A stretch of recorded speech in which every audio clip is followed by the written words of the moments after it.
From Acres USA, you are listening to the Acres USA podcast, a conversational podcast where we'll explore sustainable farming, regenerative practices, and the latest innovations in eco-agriculture with some of your favorite farmers and ranchers. I'm your host, Taylor Henry, the owner and CEO of Acres USA. Welcome to the Acres USA podcast. We're joined here with Maureen Ashe, the author of Holding the Lines, one of our newest releases for Acres USA. Maureen, thanks for joining us. How was the trip down here? The trip down here was very nice, going along Lake Pepin. But I always love the Westby area. Yeah. It really is such a beautiful area. I love that you didn't have to change your road names.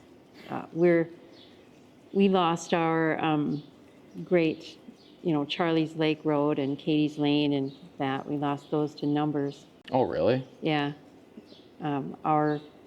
The state told us we had to, and we did it. And somehow everybody else said, no, we're not. Oh, really? I was going to say, I've spent quite a bit of time up in northern area, and I'm trying to think now how all the roads are numbered, but Yeah. that would be terrible if we had to change all the road names. Because if I used to be on the ambulance crew, and you get a number, and then you get there, and you go, oh, it's Windy Hill Road. Mm-hmm. But I wouldn't have known that. But then, the 911 system is set up so that everything's on a grid, and it's supposed to make it easier. Yeah. Well, that's what they told. I was a cop, so I dealt with that. I was a cop in multiple different counties, and it never seemed like any county was, because one county would be like, all right, the letters for the county roads should go in a certain direction. So, if you hear F, you're in the middle, or if you hear Z, you're up north or south. And then another county would be completely random. Yeah. Well, ours also has a system. Pierce County also has a system that I can't remember. Yeah. Yeah. So Pierce County is just west of Eau Claire, kind of in between Eau Claire and Menominee. No, it's between the St. Croix River, the border of Minnesota, and Menominee. Okay. So it's west of Menominee. Yeah, it's along the river. Okay, that makes sense. So would you say you're in hill country there, still some part of the driftless, or are you into flat northern type? We're close to the driftless. When I ride my bicycle, I look at a couple of things. On Sunday mornings, I really like a long bike ride. And so I look at which way the wind is going, which way is the wind blowing. I like to ride home with the wind behind me. So that's one determinant. And the other is how many hills I feel like hitting. And if I'm feeling strong, I go to the southeast, and then I end up in the hills because we're that close to the driftless. Yeah. Well, it gets super narrow, and then you get out of those hills and you're into flat. And if I go north to St. Croix County, it is pretty flat. Yeah. And if I go into southeast Pierce County, I'm in hills. I have a route that I call the greatest hits, and it's all the biggest hills I can pack in. And last year I only did it once. I'm getting older. It's hard. It's hard, that last hill. Yeah, very those hard. hills aren't easy to climb up. Yeah, but driving down here, I thought, wow, this is a place to bike. Yeah, you can't escape the hills here. And I would say, there's a lot of people who come for tourism that love to bike, love to trout fish, and they like to see farmland on these rolling hills. I think growing up here, I didn't appreciate it. Mm-hmm. So I would head out west to go hunting or something. Like, I love how everything's in perfect squares and all the roads are straight and the fields are like nice and boxy. But now I've come to appreciate these hills more. Yeah. I was raised on the grid, so I'm always lost in country like this. But I don't mind it unless I have to get somewhere in a hurry. So how does your farm lay? What type of ground is the farm that you guys create? Our farm is up on top of it's almost like a mesa, because I don't know the word that you would use here, mesa out west. You can picture that. But to get to our farm, you're never going to stumble onto us because we're off. And then there's a long almost a half-mile driveway that is steep. And then there you are on our farm. We can see the towers of the cities on a clear day. The other morning I got up and I was looking and there was a really bright reflection off a tower. I don't know if it was in St. Paul or Minneapolis. But once you're up there, it's rolly. And it kind of reminds me of on the ocean, one of the big swells. So more than once I've gone out to catch horses and walked all over the place and found them not far from the gate, but they were just in the trough of a swell. And I saw over them and I didn't see under where they were. I'm used to that. We'll go circle a paddock and, oh my gosh, are the cattle gone? You get to the last little knoll and you're like, oh, they're all just bunched up in that little bottom you couldn't see. Yeah, and a lot of times in the winter, I know where they'll be because which way the wind is blowing, because they have their little microclimates. We don't keep them in the barn at all unless they're sick or foaling. And so if the wind's from the northwest, they're going to be along the north fence line, tucked into where the cedars make a nice break. Same, if it's from the south, they're going to be over here. If it's real buggy, there are two places. They'll be on a knoll above the pond, or they'll be up in the northwest corner. They've got a tree that's got a branch that hangs over and they can scratch their backs on it. And they've stamped it out so that the flies aren't so bad under there, and they just head to tail stand there and enjoy the day. That's interesting. I never thought about finding their like special little places. Would you say, so picture this as a hillside, would they lay on the downslope with wind coming over the hill?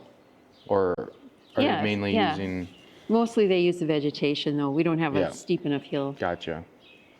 So they're always, the wind's coming to from their back with a cover behind them. Yeah. And they're smart. They know. I think there's a story in there about really the worst weather I've ever seen for horses that have to live outside was it rained and it was in the fall or it was one of those thaws in the winter. It rained and rained and rained and rained. Got them completely wet. And then the temperature dropped and then the wind came up. And so they had lost some loft in their fur, in their winter coat. And the wind was taking away any heat that they could hang on to. And this was when we had a lot of horses and we had several foals. And I couldn't find them. And it was kind of really, I was punching through snow into water. It was very unpleasant weather. Yeah, I can picture it. Know it well. And I went down and they hardly ever use the shelter, but I went down and there's a three-sided shelter with a roof, and they had herded the babies in there, and they were standing around it. And I got down there and they looked at me and they kind of were like, yeah, we got it. We're okay. We know how to take care of our kids. So that was good. Yeah, those are the toughest stretches. It can happen in the fall or happen in the spring, but you get a 50 or 45 degree rain, or even worse, they're like 35 degree rain, and then it drops down into like the teens or single digits, and that's hard on any animal. Yeah. That's amazing though. They actually herded the babies into the shelter. That's pretty awesome. Yeah, I think a lot depends on the head mare. If she's very canny, and I think that was when we had Cindy, was the head mare, and she was a good leader. And then her daughter Margaret grew up to be the leader. Oh, really? So she had that one just emerged as the leader. Yeah. That's interesting how that transferred. So how do you describe the beginning of how you acquired the land? What was your childhood like? You said you had dairy farming. Yeah, my parents, Dad grew up in the northwestern corner of Minnesota. Talk about flat land. Mm-hmm. It really is flat up there. It's very flat. It's Gibson County. And then Mom was just right across the border in Canada on a farm. And they met and got secretly engaged. And then Dad went off to the war, World War II, and he was in the South Pacific for a couple of years. And then he called her from Seattle and asked her if they could get married. He was going to get on a train and come home. Could they get married when he got there? So my mother, who was in nurses training in Winnipeg, called her mother and said that she was going to get married on Saturday. And my grandmother said, to whom?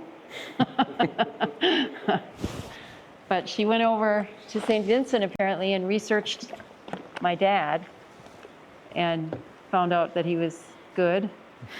So they arranged a wedding and they got married, and they wanted to farm after the war, but there wasn't any land available.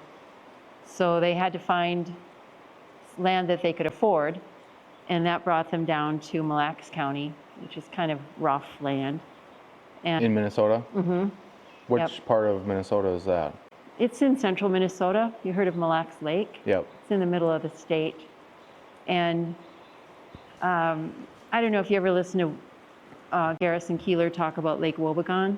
I haven't, no. Kind of like that, very Gotcha. Lutheran, Scandinavian. And that's where they settled, and they bought a farm, and they became dairy farmers. My mom, because she had trained as a nurse, ended up working as a nurse in town. And so then they had all these kids, 7 kids, and we all grew up working on the farm. And everybody had a sort of an interest or a passion, and mine was horses. And so Dad said, after I'd begged for a few years, Dad said, if you can earn $20, I will buy you a horse. And so I sold greeting cards door to door in the country, which is a lot of walking. And I earned $20. So we went to the sale barn, and Dad bought a horse for, I think she cost $87.50.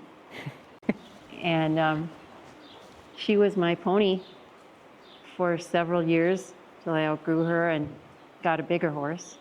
But I always liked horses. So you moved, what was his belief in horses at the time? Hay burner. Yeah. Get that hay burner out of here. Get that hay burner. This is for your nag. Why did they get that rap? He knew it irritated me, so he liked to tease me. But I think he liked horses. Yeah. He just didn't have time. And hay is valuable, you know. Mm-hmm. So you have this other animal on the farm that's never going to bring in a dime, just costs you money. So amazingly, you know, set aside a little pasture for me, built a little shelter there. And my brother got a horse at one point. That didn't last. But I was very lucky. Yeah. Well, that's an important thing, handing down some sort of, if the next generation shows an interest, having the generation before them support it in some way. Now I have, well, my daughter liked horses, but she's not in a situation to have a horse. She did growing up, but now she lives in Ireland in a little city. But my grandson, who's 18 months old, he when he sees the horses, he reaches and he says, "Horsey, horsey, horsey." And so I've schlepped him way out, you know, to go pet the horses, and he wants to see each one. So what would you tell someone who, I feel like I'm going to be pressured into getting horses at some point because I have a a daughter who's 6 months old or 5 months old, and a son that just turned 2, and I feel like it's coming similar to what your dad had. So what's like the starting guide for someone who's never done anything with horses? Well, I think I would start with an old horse. I have a rule of thumb that the age of the child plus the age of the horse should not be less than 20. Interesting. I just came up with that formula because that means the younger the kid, the older the horse. Down here you have so many Amish, I would think that you could get a pretty quiet horse. You know, some old horse and then you find out if they really do want to be involved, because a lot of times kids want something and then they don't. Yeah. I'm like that. I was like that. I want this, and then I lost interest. I never lost interest in the horses. So so you were just a teenager or younger than even that when you got your first horse? I was 9. 9, okay. So that carried all the way through high school, and then how did you transition? Then when I went to college, Dad said, I'm not keeping your horse. And I knew that was fair because I didn't plan to come home a lot after I went to college. And so he sold her. Yeah, it was hard. I felt very, very, very sad about that. And then I went to college, and I graduated a semester early, and I went into the city, and I got a bunch of jobs, and I found a real cheap room to rent in a house, a boarding house, and I just worked all the time and saved all my money. And to the point, one of my jobs was as a ward clerk at the University of Minnesota Hospital, and I would stroll past the trays after they'd been collected from the patients' rooms, and if they had saltine crackers on them that weren't opened yet, those went in my pocket so that I would have more to eat. So I saved enough money, and then a friend of mine from college and I went to Europe and did the Eurail around Eastern Europe for a month, and then we hitchhiked around England and Scotland and Ireland for a month, or England and Scotland for a month, and then we hitched around Ireland for a month, and then she had a semester worked out at a school in Ireland, but I got a job, and I got a job riding steeplechase, thoroughbreds, racehorses. You don't have to be a real light little jockey to ride steeplechasers. You can be heavier. And so that was a really fun experience. What did that job consist of? Well, I ended up living, it was at a place called Castletown House outside of Selbridge in County Kildare. And Castletown House is a really beautiful example of a Georgian architecture. And on one of the wings is these beautiful, beautiful stables with Gothic ceilings. It's like, really? You're putting horses here? Just lovely. That's where the horses lived. And above that were 2 flats. And in the flat above was the editor of the Irish Times at the time. His name was Val Lamb. And above that was this woman who was splitting up from her husband, and she had 3 little girls. And I lived in Dublin for a while at a youth hostel that was real cheap. And I would have to take the bus out in the morning and then back at night. It was a long time on the bus. But I've always really enjoyed children. And I was always goofing around with those kids. And then the mother said, would you like to live with us? Because I think I paid her 18 pounds a week or something like that. And so I moved in with them. So I was right there. So I wake up, go down, feed the horses, and groom the horses. And then we would tack up and ride out and just do road work with these horses. Come back, have tea, and then tack up again a different set, ride out.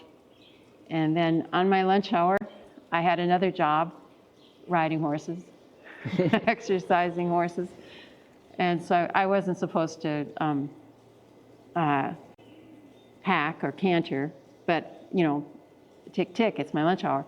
So poor old, I can't remember the horse's name, got cantered a little bit here and there for me to hurry up and get back. And then in the afternoon, I can't remember what we did in the afternoon. It was maintenance around the stable. But it was fun. It was after college, you know, it was completely no studying or having to worry about exams or anything. You know, it was just this physical life and very fun. The lad that I worked with, Stephen, made me laugh all the time. He would be riding and he'd he had one of those flat caps, he'd pull it down. We never wore helmets. He'd pull it way down and then he would stick his knees out and then he would jog and he would flop all over and it made me laugh so hard. Actually, once it made me laugh so hard I fell off and broke my skull. So that's why you should wear a helmet. So you have a fractured skull? Mm-hmm. I lost my sense of smell. Wow. From that situation? Yeah, after the accident, I had to be in the hospital for a while, and then I came home pretty soon after that, and my smell was really messed up, and then it kind of came back. But in the last 10 years, it's declined to the point where a few years ago, our former cat, deceased now, dear cat, came in, and I said to Richard, I smell something, and he had the door open, and he was trying to shovel the cat out because it had been with a skunk. Oh, and you just caught a barely. I just thought, I smell something, Richard. Yeah, you do. Well, that I think affects different senses too when you get that close to him. He must have not been directly sprayed. Yeah, he must good. have gone through the spray, but not been totally hit with it. That's good. Because he wasn't as bad as he could have been, but that's just an example. We don't have a gas stove or anything because it would be too dangerous for me because I can't smell it. Is that what brought you back to the States then? That incident? That incident, and then it was time to get back and be serious and get a job, a real job. Sad. It was like living in a Disney movie. Yeah, it sounds like it. Really I feel like I can picture. I definitely go by horse farms or horse stables that are very, very fancy. Very fancy. Wow. You mean down in Kentucky? Well, even go here? down like Madison area, there's just giant, horse barns with, I know how much that fencing must cost. That beautiful 5, everything is bright white, and I'm assuming it's, plastic material or nice. Yeah, it's totally, I believe, I don't have any proof, but I think it's a tax dodge. Yeah. I think it's a way to get out of paying taxes because there's no way you can make that off horses.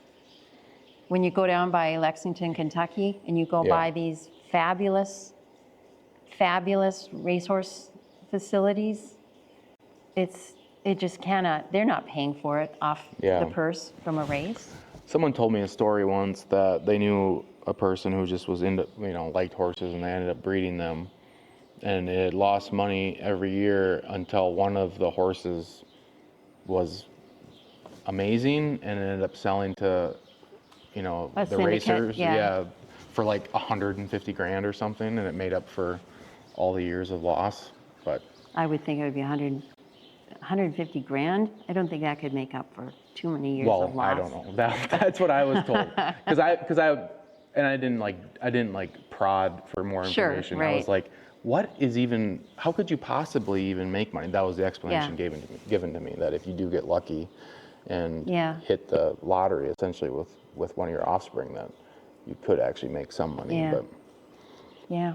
Well, anyway, that was a fun thing, and then I had to. So you came back to the States and started. What was the first job? I got a job at a newspaper, and then quickly got a job at a magazine called Cricket.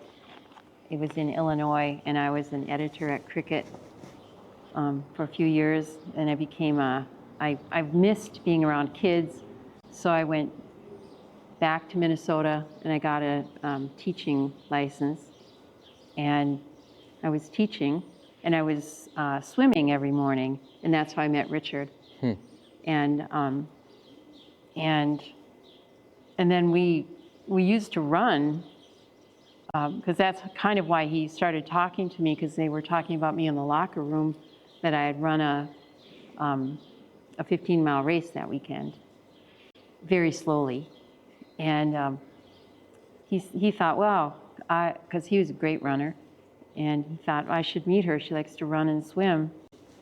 So then he started talking to me at the pool, and I was there to swim, not talk. So then he finally waited for me outside one day and asked me out.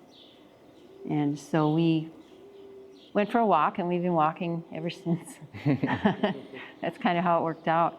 And one of the things that we liked was, we both liked the idea of farming, but not in a big way, not in a hard commercial way, like the modern way.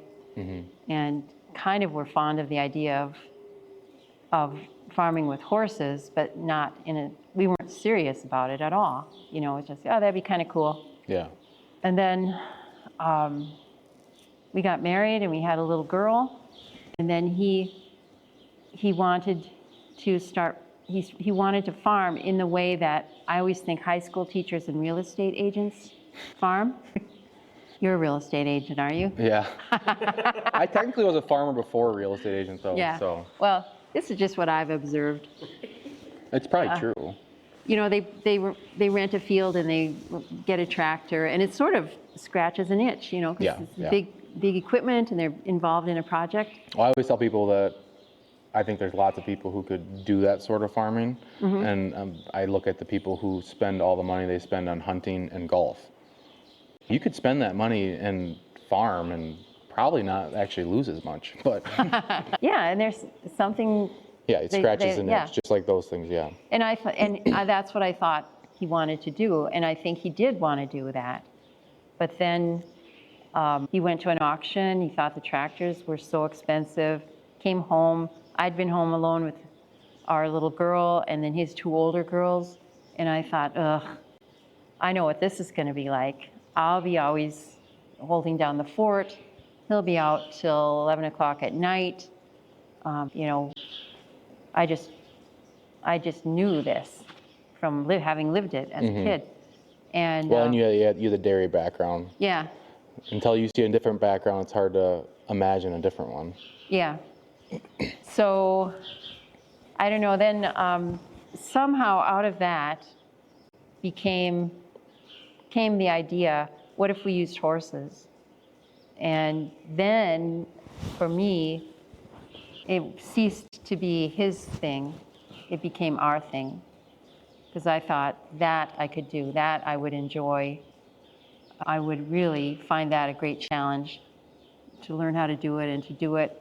I would think that would be a really satisfying life. And so the plan was to rent some land, get a team, and not really change our lives that much. But the land around Stillwater, Minnesota, which was where we were living at the time, kind of expensive even then. And so we kept expanding farther and farther out, and we ended up over in River Falls. And he saw in the paper one day this ad for 200 acres. And we went over and looked at it. And I didn't even get out of the car. But by then we had a little boy. And so I just stayed in there and nursed him, told a story to our little girl, and waited for him to come back.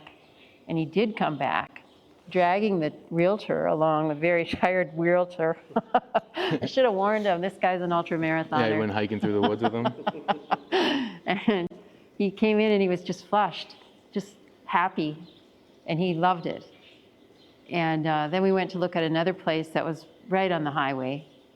And I said, no, I know already, we're not going to look at this. So Tom, the realtor, great guy, came over and we said, no, we know this is not the place. And he said, I kind of figured.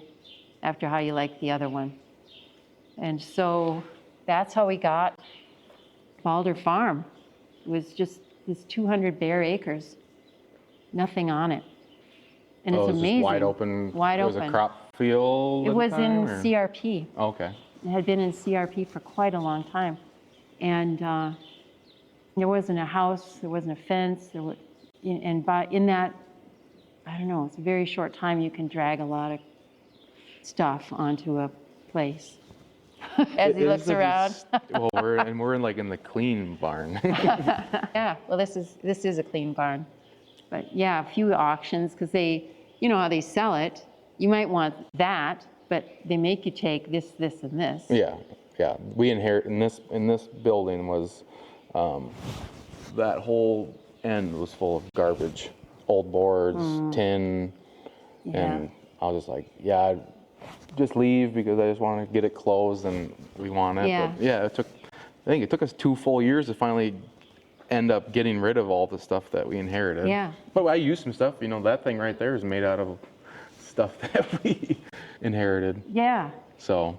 Yeah, and it's a little treasure trove if you can try to. It is. And I can't remember where I was, but I was trying to fix something, and I was thinking, you know, there's something to be said for a barn full of junk, because you're going to go in there and you're going to pick through it and you're going to find stuff. Like, I tell people that are buying a place, like, I wouldn't necessarily ask them to get rid of everything, because it's easier for them just to leave everything, and once you start farming and you're realizing that the payments are going out and not many payments are coming in initially, like, it'd be nice to scavenge. Yeah. And that's what I did for 2 years around here. Yeah, a lot of scavenging. Yeah. Yeah, so anyway, we were raising little kids. We had our house built. We didn't personally build it ourselves. We helped with that a little bit. And we learned how to drive horses. Went to a 5-day class down in Tennessee to learn how to drive horses. And Richard kept his job. And so how did you move a little ways away? What was Stillwater's probably an hour from where you are? No, it's only 40 minutes. Okay, maybe. so he's just able to work in Stillwater still? He worked in St. Paul, so it was a little. That is the nice thing farther. about that area, is you have a lot of big city options within. It is not a bad drive. It's not a bad drive. Yeah, so he worked at 3M, and so that's how we were able to make it. We had that. What was the first thing? So you guys went and what was the first thing that you did on the farm? What was your initial thought of what you were going to do, and what ended up? We wanted to grow wheat. Okay. That was a big thing. We just really had a passion for growing wheat. And when we lived in Stillwater, we had a garden, and Richard opened up 1,000 square feet and planted wheat there. And then it grew, and it looked so pretty. And then, you know, my mom and dad had been wheat farmers in their youth. So they came down, and Dad showed us how to use a scythe and stook it. And then I thrashed it by taking my daughter's wading pool and smashing the bundles into it and knocking the grains out, and then using a window fan to blow that off. And that doesn't work perfectly. No. It's hard. I used a sanding block without the sandpaper on it to rub it over it to loosen, you know, keep doing that. So I think Richard bought me a Corona mill, which is a real primitive grain mill, and you crank it with your arm. And so the first loaves of bread I made were very brickish. I thought of entering them in a contest, like for the worst bread. Really were terrible. What type of bread is it? I just used yeast and whole wheat. Got it. You know. But I tell you what, right now, I buy my wheat now because we just never were able to get it harvested and cleaned to the point where it's really. I mean, when we were growing it, harvesting it, then I had a fanning mill, and I would clean it up enough so that I could grind it and make bread out of it, I would sort of mix it with store-bought whole wheat, or buy organic from, what's the name? Oh, Whole Grain Milling, or Fountain City. There's a mill there. But I would buy hard red wheat berries and grind those. And I went through kind of a progression of mills. And right now I have 2 country living grain mills mounted on an old Schwinn exercise bike. And depending on how sharp the plates are, I can fill a 5-gallon bucket in about an hour. And I read and I grind, and I'm hot. But it makes the flour that has a lot of loose bran in it, so you can sift that out. And I have things that I make that I use just bran as one of the ingredients. But mostly I just mix the flour together. And I don't know how we got this way, but I don't have any white flour. Yeah. So I make pie crust and pastries and everything out of whole wheat. So that was your first product. That was what we from the tried, farm. yeah. And then we had a potato planter, so we planted some potatoes. And then we realized that the wheat was going to require all this equipment, whereas and more complicated equipment. But potatoes we could plant pretty easily and hill and dig with horses. And we never were, and still are not, what I consider fine motor skill farmers. Like to get out there and get your lettuce before it bolts. You know, that kind of very fine, really on top of it kind of people. It's not us, not details. So potatoes really worked for us. You put them in the ground and wait. 5 days. Put them in the ground, wait 5 days, cultivate and hill, and just stay on top of that, the hilling. And we figured out how to minimize the potato bugs. And we started out digging them with a really big, seemed big, but did 1 row at a time. But it took 4 horses to pull it. And then we had to go along and pick them up. And then we went from that. We got a spinner that you only need 2 horses. And then that goes along, and there's a blade that goes under the hill to loosen the dirt. And then this thing, the wheel spins around, and it spins the potatoes sideways. So they don't end up in a nice straight pile on top of the jumbled up dirt from like the other one did. But it just seemed to be so much easier for the horses, and it worked well. So we liked that. And we were doing pretty well with potatoes. One of the reasons that we got out of it was that the Atkins diet came along. Oh, yeah? Yeah, and people didn't eat potatoes anymore. Really. We went That from... was like early 2000s? Yeah. Yeah. Early to mid 2000s. We kept going and selling potatoes and trying to expand the markets and everything. But we were really fighting. That diet really stuck around for a while. We thought, and we sort of joked, that we should get into dialysis equipment, because if people were going to eat that much protein, they were bound to have kidney disease sooner or later, and we should be ready for it. So what was the main market that you were selling to? We were selling to all the co-ops between River Falls and at one time there was a co-op called North Country in Minneapolis. So we sold to River Falls Co-op, of course, and Stillwater River Market, and Hampton Park, Capital City. I think both of those, I don't know if Hampton Park's there, but I think Capital City's out of business. So they just lost their demand for it. Yeah, Seward Mississippi Market, there was only one location when we started, but then they got their other one. And then restaurants. Yeah. And I got into garlic too. Garlic and leeks. As long as you're making the trip, as long as it's restaurants, have something. Yeah. How many acres of potatoes were you doing in? We did about 6 Wow. acres, so that we could have a rotation, four fields, move around the farm. What was the rotation like?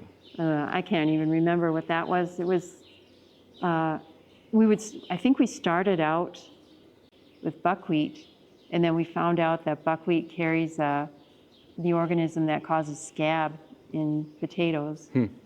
I still like buckwheat on my ground that I'm going to be putting garlic in because it really softens it up. But we did vetch and hay, and I can't remember the other one, but it was always, we're always thinking 4 years ahead. And then one of the things that we noticed was that our potato bugs, which we were managing with BT, sprayed on them. I said to Richard, look, the potato bugs are worse in the middle of the field, not at the edge. They must be coming in off the grass. The predators must be coming in off the grass. It's too bad we can't plant all the potatoes on the edge of the field.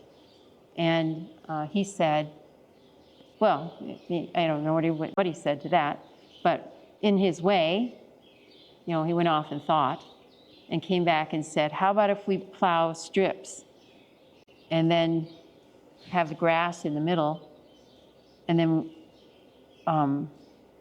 so that if we have 8 rows of potatoes, no potatoes more than 4 rows from the edge of the field, and see if that helps with the potato bugs. So that's what we did. And then he made a sprayer. It was on wheels, and a I don't know, 35-gallon or 50-gallon. You know what I'm talking about, the white plastic. Yep. I can see it over there. There's one like that. Ours was bigger. Yep. And he he put a solar panel on it, electric pump, and then his dad was a plumber, so he fancies himself also quite good with plumbing. And so he plumbed out these little sprayers that hung down off these big arms that went out, and each one covered 4 rows. And then I would drive the horses down the strip, and the sprayer, I would put it in, turn the sprayer on and off we'd go. And at the end, put up the one and sometimes put them up both and turn, and then we'd get the other 4 and the next 4 and just keep going down the field and spray BT and a fish emulsion. And that worked really well. That's interesting. What's the process of raising garlic with horses? I never used the horses for garlic except for not at all. Just preparing the field? Sometimes, yeah, just like plowing it up. Yeah. Yeah, we thought when we were growing a lot of garlic, we thought about it, but I was always afraid. We thought we could dig it up with the potato planter, but I was always afraid that we would be cutting the garlic in half, and garlic is so much more valuable than potatoes that you don't want to have a lot of culls. So my son made a contraption for, I think it was for going down the hill. He made it out of a hay rack undercarriage, put a seat on it, and I think he was steering, I don't remember if he was steering it with ropes or what. I watched him do it, and he was just going to go off. I said, get a helmet on at least. I knew I couldn't stop him. So I went down the hill and then up, there's a dip there, and went up the other side and then slid back down to the bottom. Well, then he had to push that thing, an undercarriage for a hay rack. He had to push it by hand back up. Oh, that sounds like fun. Yeah, and that was enough to cure him of that idea. Yeah. But somehow, out of what he made, Richard was able to fashion a thing that I sat on, and had a little, behind the seat, it had a little platform where I kept the bucket with the garlic pieces in it. And we used the potato hiller to make ridges.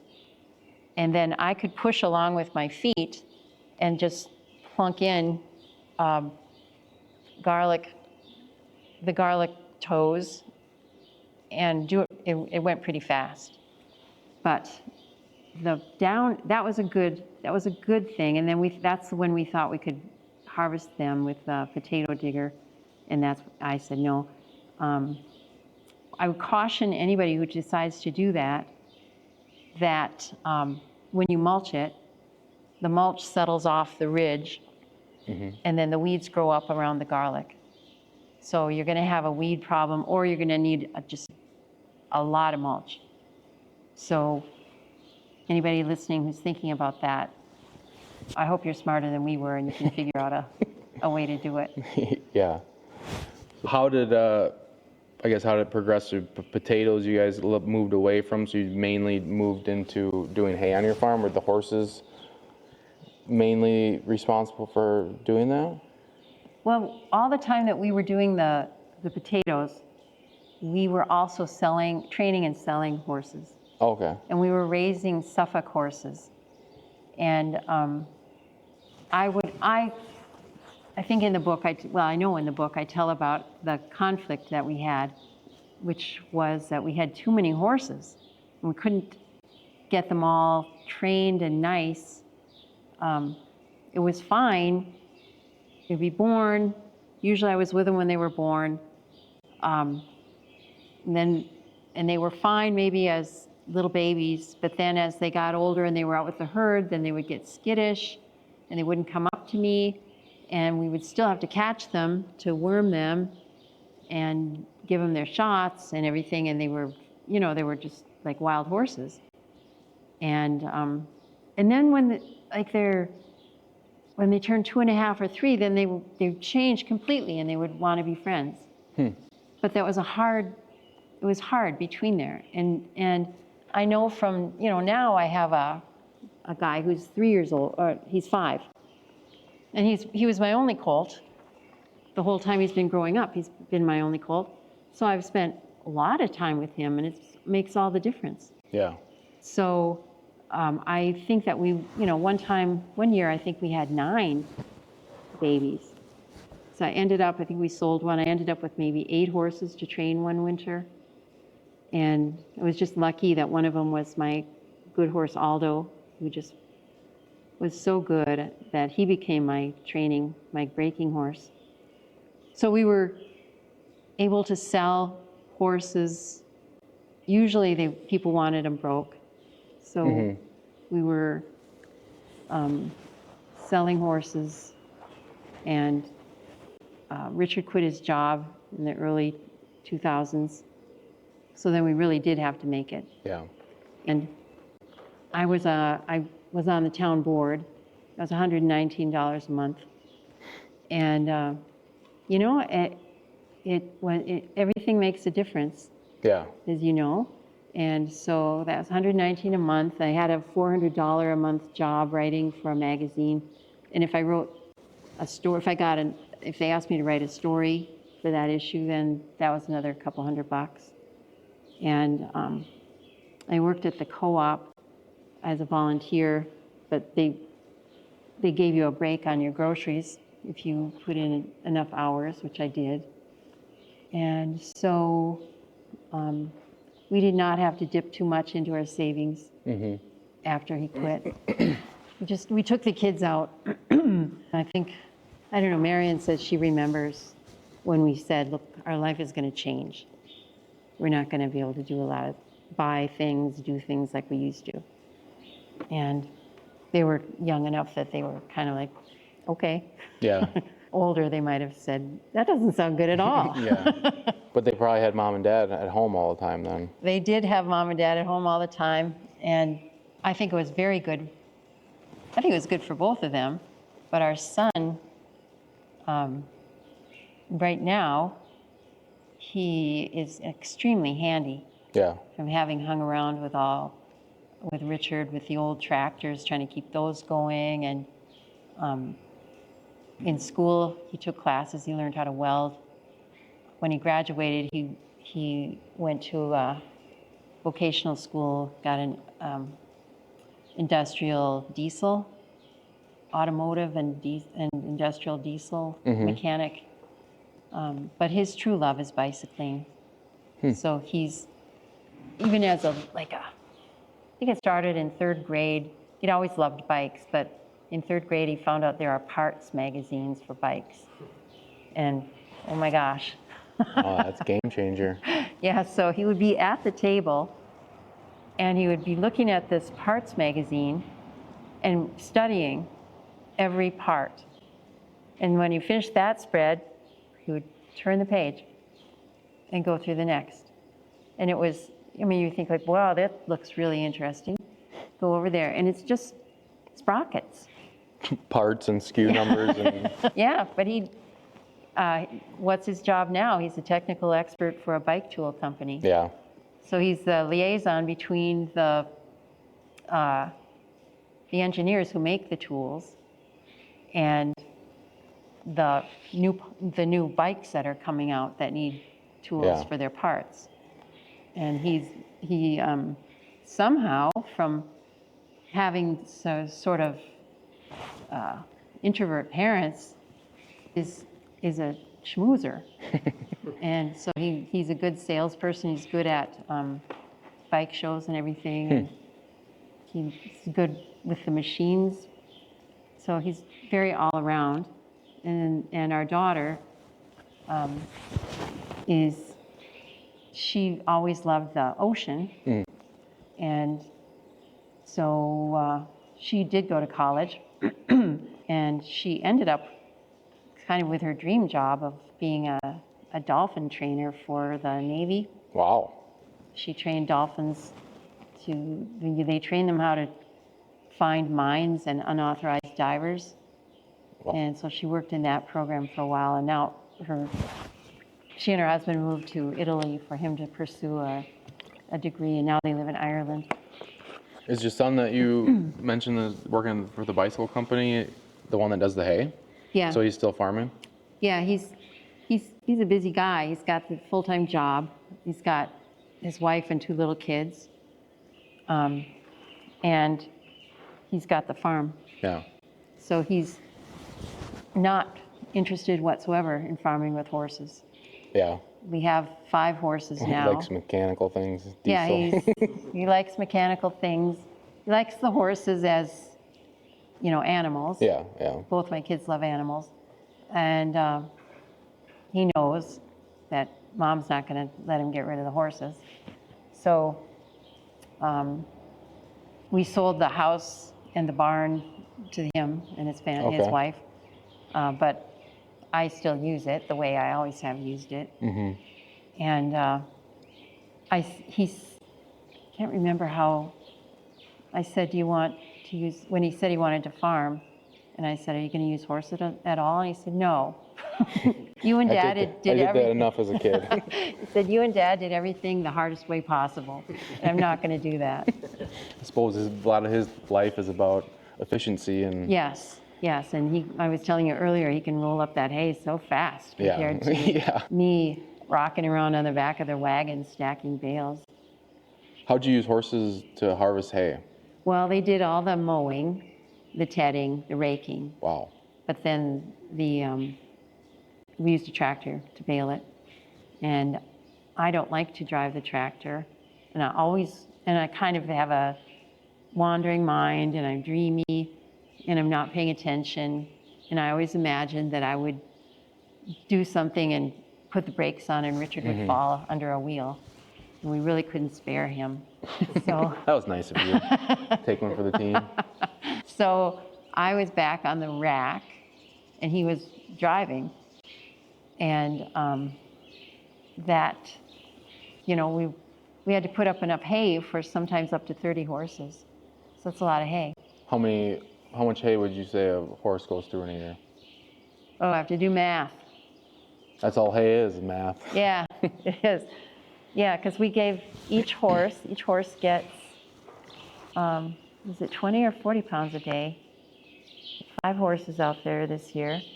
And I had that thing, yeah, I would have to call Richard. But you figure half a bale. Our bales, okay, so let's say 40 pounds a day of hay. And then we start That'd feeding. be about a half a bale for 10. And then we start feeding usually in December and feed until middle of April. Well, that's pretty amazing.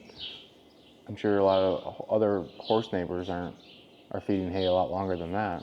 Yeah, they had a lot of pasture. Yeah. Used a lot of pasture. Now there's way too much pasture, of course, for 5 horses. And they're out there just as fat as can be. And you don't want them fat, right? You'd like them a little bit leaner? A little bit leaner. I don't think it's good for their feet. Yeah. The 2 oldest ones are 28, and they're not fat. 28? They're in beautiful shape. And how long have you had them? Since 28 they were years. the one patient's, I was holding her mother's halter when she got bred. I saw patients born, so, and then Damon, we bought when he was 6 months old. So they've been here the whole time, pretty much. And so it's good we have a lot of pasture for them because they just keep themselves nice. But the other 3, one of them is a Rocky Mountain gaited mare, riding horse, a friend gave me because she got a divorce and she couldn't keep her anymore. So I have Penny, and I am worried about her, that she's too fat. Yeah. What'd you do then? I wrote to my friend who owned her and asked her what she thinks I should do. I'm thinking maybe bring her in at night so she can't eat all night. Yeah. They stand around, so much during the day because they want to be head to tail to get the bugs off. But there's a lot of hay, a lot of grass out there, especially this year. Yeah. Well, and you guys had worse. You were almost in a worse drought in the spring when I talked to you. You only had like 6 inches of snow at one point. We hardly had any snow. Versus the year before where you had feet and feet and feet. Yeah. Yeah. It's funny how that is. Although I've never seen a year like last year with as little snow as we had. Well, the thing I've learned so far about farming is the weather seems to correct itself over a few years, where you always come back to that average at some point, because this is the wettest spring that we've had in a long time. And it feels like spring now, doesn't it? Yeah, it does still. It's the middle of June. Yeah, but I always think of this as, May 1st to June 14th, middle of June, those first 45 days, we're on the back end of it, everything's starting to seed out, and now we're getting into summer. That's kind of how I look at that. Yeah, and I remember June always being pretty rainy. I suppose I probably should. There is a thing called the summer solstice, so it makes sense that there's that stage from May 1st to June 21st, and then things do seem to change. Yeah, the color even changes. Yeah, like right now I call this an ugly time, because everything's getting seeded out and you lose that nice bright green. But then I think the prettiest time for grass is September, October, that last growth. But it's kind of funny because I think of this as golden time because the seeding out and they look more golden. Yeah, well, yeah, they definitely look more golden. Like, I love it. But I know the cattle are babies, or they're going to be babies about the seeded out grass, so I'm always fighting I want to see that nice, lush grass that's, this high. Yeah. Do you mow it, or do you depend on them? Right now, we're pinching them down. I'd like them to take it down. I want everything to seed out and actually drop some seed too. I would say we would start mowing a lot here in the next 2 weeks. We'll mow a lot in the end of June into July to avoid thistle seed out. Oh yeah. And then anything that we mow, we'll just follow behind them and mow. And then when that comes back, whatever you call second crop kind of, is then a lot more palatable for them. But this year we're actually leaving one whole side of the farm let it all seed out, and we'll come back to it probably in August and then stockpile it for winter feed. I've never had this problem before. Had too much grass, but we don't quite have as many cattle. Since last year we sold off a lot with the drought and then the hay costs, and it's tough to buy them back right now. I have some other things going on. Yeah. Yes. Yeah. Well, you're a grass farmer. If you're growing cattle, you need the grass. Yeah. So everything's management of the grass. Yeah, it really is, and it's kind of easy now. Except our fences are taking a hit. With I can hear the tick over there. That is a bad gate that needs to get taken down. But this is the worst our fences have been, as far as just keeping a good charge in them. And I've never seen grass this intense either. Right. Last year we never had grass this tall. People in this area who are baling right now are taking more off their first crop than they had all last year combined. But we've had consistently over an inch of rain now since the first week of April, because we were still dry. We were struggling. We had more snow than you guys though, so we were in a little bit better shape. But we had such a rough stretch last year that, finally now when it rains, the ground's saturated, which I haven't felt that in 18 months. Yeah, it was scary how dry it was. Yeah. I was looking at pictures a year ago right now, and we were already getting brown, burnt out grass. The grass was crackly when I went across it, and spending so much time every day watering the garden, watering the flowers. And this year I don't even think about it. Yeah, I don't think we maybe ran that sprinkler on the garden for 2 hours one day. Everything you see that's green grass right now, last year at that second week in July, we were at like the end of the first bad drought, and then we got a rain, was completely burnt brown grass. It looked like we were in Wyoming. That's what this pasture looked like. It was depressing. I have pictures, and it's like, I hope I never see that again. Yeah. Until November, when it's supposed to be brown. Right. So how did we come across, you being a writer with a magazine, I'm sure you were probably writing or working on this book for a long time, but what was the initial thought on why you wanted to write the book, and what do you think it did for you in the process of going through that? I thought I would write it because the life was gone. Yeah. That the kids were grown up. We'd sold off most of the horses. We weren't farming anymore in that way. And I thought I would just get it all down. And I said to Marion that I didn't think anybody would read it. And she said, "We will." So as your first customer. Yeah. So I did. And actually I have been surprised at the response. Yeah. Getting very good response, either to the story and to the writing, and that makes me happy.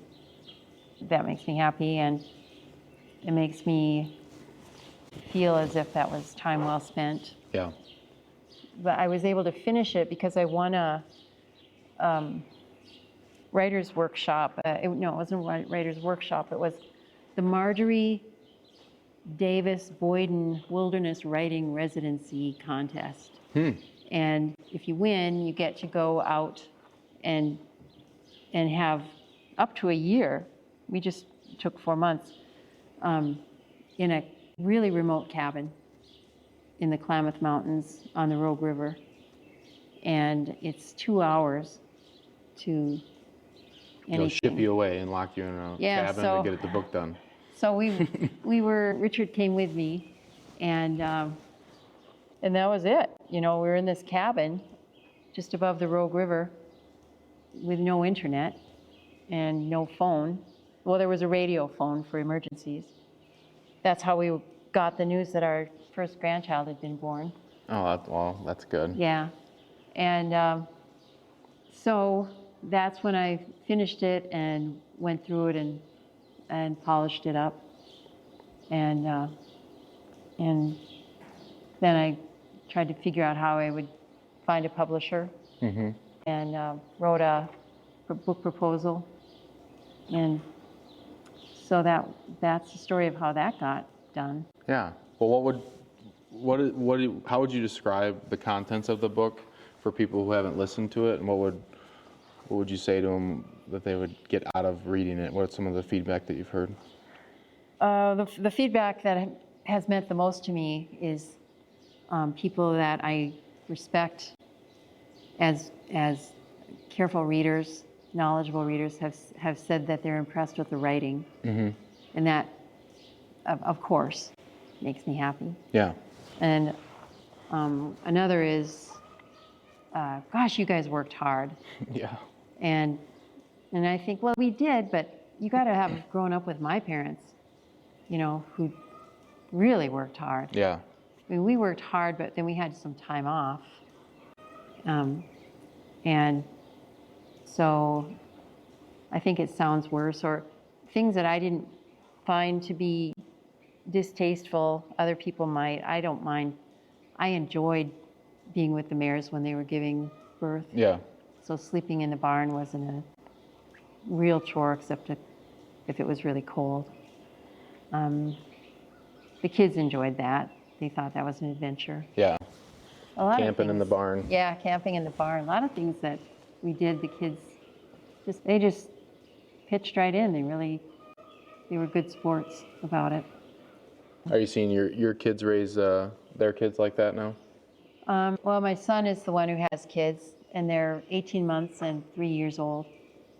And so they're getting a different kind of farming. They're on the tractor, on the skid steer.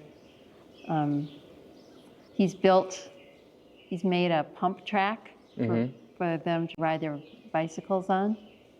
And, you wouldn't think little kids like that would have bikes, but they do, those Strider bikes. And they ride those around on this, it's a figure 8 kind of a track, and it's canted up on the corners, like they're going to go so fast that they're going to fly off, but he can dream. And They'll Truman, get there. They can zoom around on those things.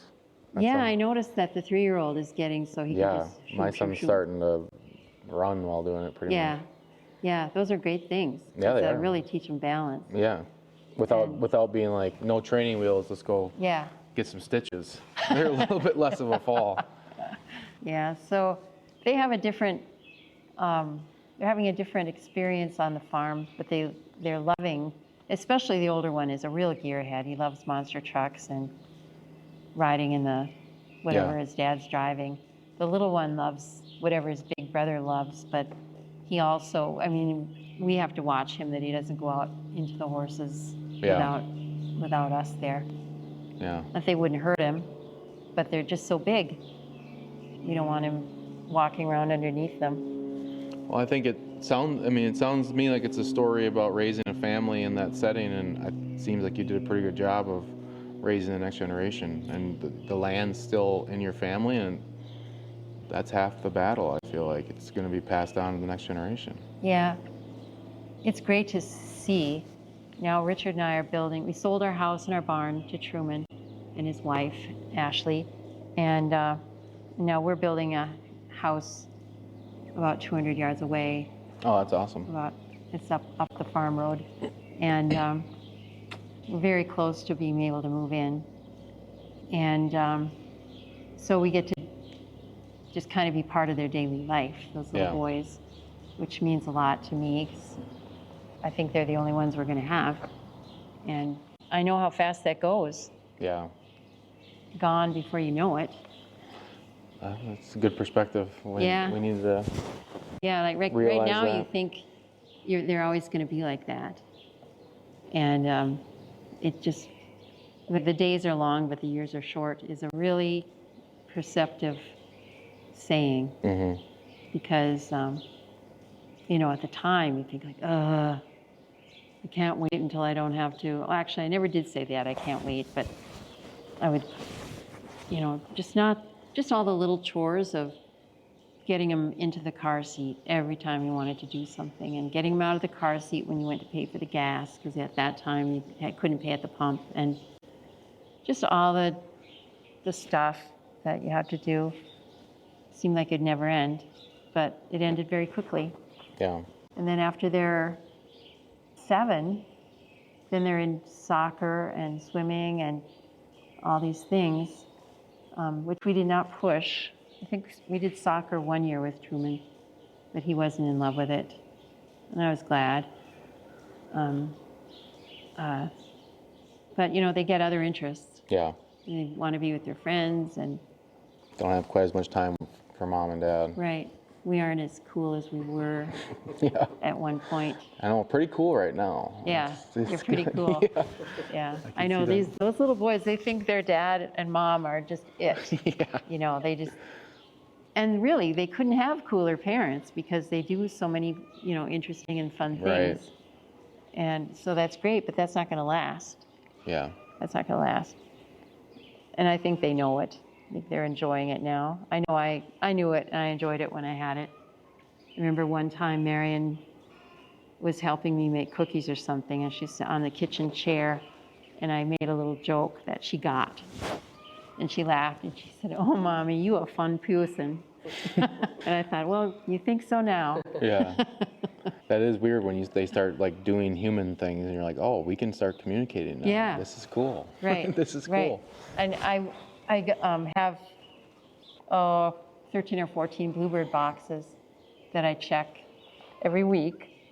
And I took my grandson out to do it with me, the older one. And he didn't go with me the last time he did it. And I just said to him when I got back that I said, I came up on the Bluebird box and I couldn't find it. And I looked and a bear came and pulled it down. And he didn't get into the Bluebird house, but when I checked inside, the little baby chicks were dead. And he was playing with his truck on the sand, and I thought, oh, he doesn't even really care. That's too bad. And I went on to do something, and then he came around the house. Truman was helping us put this big rock up next to the door where it's going to be a step, and and Lincoln said to his dad, the bear came and got the Bluebird house, and he was making all the motions, and he pushed it down, and he couldn't get into the Bluebird box, but all the baby chicks are dead. So he had heard it. Yeah. And he did think it was a cool thing. But he was just busy at the time with his little payloader or whatever it was he was playing with. Yeah, that's funny. Getting low on battery? Okay. Give the audience a quick synopsis or why they should read Holding the Lines. Well, I think if you are interested in farming, it's an interesting story in that way. I think if you're raising a family, I think it's an interesting story that way. It's sort of man's struggle against nature and man's struggle with himself, because we had to dig deep at times to get things done that had to be done. And I have been getting a lot of comment from people who I think of as the braiding sweetgrass crowd. People that liked braiding sweetgrass seem to like this book. If that is a demographic or something if you're in that demographic, you might like this book.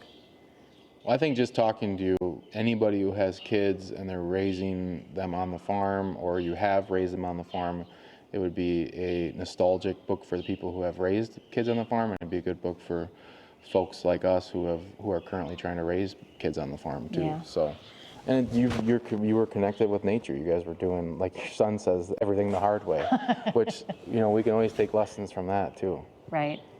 And I remember in elementary school, Marion wrote some kind of thing about celebrations on our farm, and they were not so much Christmas, Easter, 4th of July. It was like the first morel.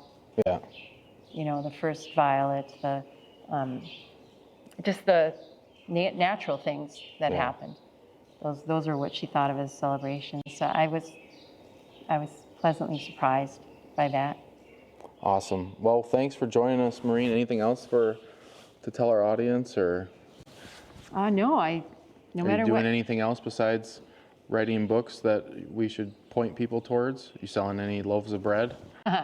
Right now, because of the house situation being not quite built, I don't have a kitchen, and it is a very discombobulated feeling. Yeah, I bet. My old kitchen down, I had a bread kitchen down in the other house Richard made for me when I started my bread business. And so I did all my baking in there, and I built this great big brick oven, wood fire brick oven. And that's still there, and we're hoping to move that up by the new house, which will be quite an endeavor. But Truman made my bread kitchen into a bike shop. Oh, geez, he's just replacing everything. We don't need bread, we need machines. So I look forward to getting back into bread, and if I do, come to River Falls, look me up. Absolutely. All right, that sounds like a plan. Thank you. Yeah, thank you. Thank you for listening to the Acres USA podcast, a podcast production of Acres USA. Find us on Spotify, Apple, Google Play, and other popular podcast platforms. Acres USA is North America's oldest publisher on production-scale organic and regenerative farming. For more than 50 years, our mission has been to help farmers, ranchers, and market gardeners grow food profitably, regeneratively, and with nature in mind. Find our books and other Acres USA media and learn about Acres USA events at acresusa.com. Read our online magazine at members.acresusa.com, and we'd like to thank Acres USA staff for their contributions to producing this podcast. This episode was edited and engineered by Kennedy Stroessel and Weston Larson of Acres USA. We're grateful to our guests for taking the time to talk with us about their experiences.